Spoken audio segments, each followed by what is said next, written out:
Hi, welcome to Way two news. ముందుగా నిన్నటి current అఫైర్స్లోని 10వ ప్రశ్నకు సమాధానం చూద్దాం. ఇటీవల ఏ భారతీయ రెజ్లర్ను national anti doping agency suspend చేసింది? Option A Yogeshwar Dutt, option B Geeta Phogat, option C KD Jadhav, option D Pooja Dhanda. సరైన సమాధానం ఆప్షన్ డి పూజా ధాండా. భారత రెజ్లర్ పూజా ధాండాను నేషనల్ యాంటీ డోపింగ్ ఏజెన్సీ 1 సంవత్సరం పాటు సస్పెండ్ చేసింది. పూజా 3 సార్లు డోపింగ్ టెస్ట్లో ఫెయిల్ అయిన కారణం వల్ల NADA ఈ నిర్ణయం తీసుకుంది. ఇక ఇవాల్టి మొదటి ప్రశ్న, గాజాకు పునర్నిర్మాణ సమన్వయకర్తగా ఐక్యరాజ్యసమితి ఎవరిని నియమించింది? Option A Morris Mack, option B Sigrid Kaag, option C Avita Mol, option D Satis Mari. సరైన సమాధానం సిగ్రిడ్ కాగ్. ఐక్యరాజ్యసమితి సెక్రటరీ జనరల్ ఆంటోనియస్ గుటెర్రాస్ గాజాకు పునర్నిర్మాణ సమన్వయకర్తగా నెదర్లాండ్కు చెందిన సిగ్రిడ్ కాగ్ను నియమించారు. UN భద్రతా మండలి తీర్మానానికి అనుగుణంగా ఈ నియామకం జరిగింది. రెండో ప్రశ్న, ఏ దేశ రేడియో టెలివిజన్తో ప్రసార భారతి ఒప్పందం కుదుర్చుకుంది? Option A Malaysia, option B Indonesia, option C Sri Lanka, option D Singapore. సరైన సమాధానం ఆప్షన్ ఏ మలేషియా.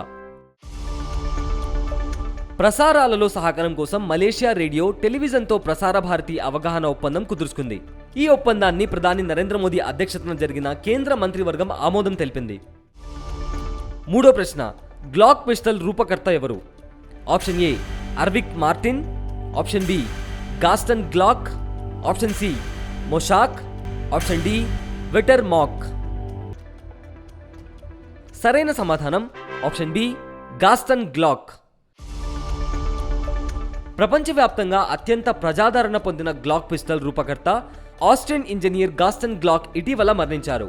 18 రౌండ్లు కాల్చగలిగే ఈ పిస్టల్ను గాస్టన్ తన 52వ ఏట డిజైన్ చేశారు. నాలుగో ప్రశ్న, అయోధ్య ధామ్ జంక్షన్ ఏ రాష్ట్రంలో ఉంది? Option A Maharashtra, option B Uttar Pradesh, option C Bihar, option D Jharkhand. సరైన సమాధానం ఆప్షన్ బి ఉత్తరప్రదేశ్. ఉత్తరప్రదేశ్లోని అయోధ్య రైల్వే జంక్షన్ పేరును అయోధ్య ధామ్ జంక్షన్గా మార్చినట్లు స్థానిక ఎంపీ లల్లు సింగ్ ప్రకటించారు. పునరాభివృద్ధి చేసిన ఈ రైల్వే స్టేషన్ను ప్రధానమంత్రి నరేంద్ర మోదీ ప్రారంభించారు. ఐదో ప్రశ్న, జల్ జీవన్ మిషన్ కింద దేశంలో ఎంత శాతం గ్రామీణ కుటుంబాలు కుళాయి నీటి కనెక్షన్లు కలిగి ఉన్నాయి?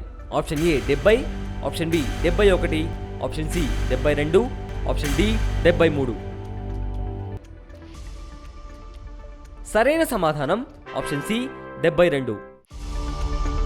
తాజా డేటా ప్రకారం జల్ జీవన్ మిషన్ కింద దేశంలో 72% గ్రామీణ కుటుంబాలు కుళాయి నీటి కనెక్షన్లు కలిగి ఉన్నాయి. ప్రతి ఇంటికి కుళాయి నీటి కనెక్షన్ ఇచ్చే దిశగా జలశక్తి మంత్రిత్వ శాఖ పనిచేస్తోంది. ఆరో ప్రశ్న, ఫతా-2 అనే గైడెడ్ మల్టీ లాంచ్ రాకెట్ సిస్టమ్ని ప్రయోగించిన దేశం ఏది? Option A Bharatadesam, option B Pakistan, option C Sri Lanka, option D Bangladesh. సరైన సమాధానం ఆప్షన్ బి పాకిస్తాన్. దేశీయంగా అభివృద్ధి చేసిన guided multi launch rocket system ఫతా-2ని పాకిస్తాన్ ప్రయోగించింది. ఇది 400 కిలోమీటర్ల దూరంలో ఉన్న లక్ష్యాలను ఛేదించగలదు.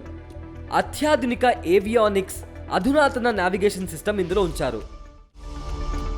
ఏడో ప్రశ్న, ఫీస్ట్ అనే సాఫ్ట్వేర్ను అభివృద్ధి చేసిన సంస్థ ఏది? Option A DRDO, option B Vikram Sarabhai అంతరిక్ష కేంద్రం, option C BEL, option D IIT Madras. సరైన సమాధానం ఆప్షన్ బి విక్రమ్ సారాభాయ్ అంతరిక్ష కేంద్రం. విక్రమ్ సారాభాయ్ అంతరిక్ష కేంద్రం జాతీయ విద్యా సంస్థలు మరియు పరిశ్రమల కోసం ఫీస్ట్ అనే సాఫ్ట్వేర్ను అభివృద్ధి చేసింది. ఇది రాకెట్లు, విమానాలు, ఉపగ్రహాలు మొదలైన వాటి నిర్మాణాల మూలిక విశ్లేషణ నిర్వహించడానికి ఉపయోగపడుతోంది. ఎనిమిదో ప్రశ్న, కోటక్ మహీంద్రా బ్యాంక్ చైర్మన్గా ఎవరు నియమితులయ్యారు? Option A Arjun Sinha, option B Manoj Singh, option C CS Rajan, option D Ajit Pandey. సరైన సమాధానం option C CS Rajan. Kotak Mahindra bank part time chairman గా సిఎస్ రాజన్ నియామకానికి రిజర్వ్ బ్యాంక్ ఆఫ్ ఇండియా ఆమోదం తెలిపింది. రాజన్ పదవీ కాలం 2024 జనవరి 1వ తేదీన ప్రారంభమవుతుంది. ఇది 2 సంవత్సరాల పాటు కొనసాగుతుంది. 9వ ప్రశ్న, 2023లో అర్జున అవార్డుకు ఎంపికైన అంధ క్రికెటర్ ఎవరు? Option A KN Chandrasekhar, option B Vishnu Susheer, option C Sanjeev Kumar Dalal, option D Illuri Ajay Kumar Reddy. సరైన సమాధానం ఆప్షన్ డి ఇల్లూరి అజయ్ కుమార్ రెడ్డి. ఆంధ్రప్రదేశ్ పల్నాడు జిల్లాకు చెందిన అంధ క్రికెటర్ ఇల్లూరి అజయ్ కుమార్ రెడ్డి అర్జున అవార్డుకు ఎంపికయ్యారు. ప్రస్తుతం ఆయన భారత్ అంధుల క్రికెట్ జట్టుకు కెప్టెన్ గా వ్యవహరిస్తున్నారు. జనవరి 9న ఈ అవార్డును ప్రదానం చేయనున్నారు. ఇక ఇవాల్టి 10వ ప్రశ్నకు సమాధానం కామెంట్ చేయండి. గ్రీన్ హైడ్రోజన్ పాలసీని అమలు చేయనున్న రాష్ట్రం ఏది? Option A Arunachal Pradesh, option B Himachal Pradesh, option C Madhya Pradesh, option D Uttar Pradesh. ఖచ్చితమైన వార్తలతో మిమ్మల్ని ఎప్పటికప్పుడు అప్డేట్గా ఉంచుతూ మిమ్మల్ని టాప్లో ఉంచుతుంది. అందుకే ఇప్పుడే మీ ఫోన్లో ఇన్స్టాల్ చేసుకోండి వే2 న్యూస్ యాప్.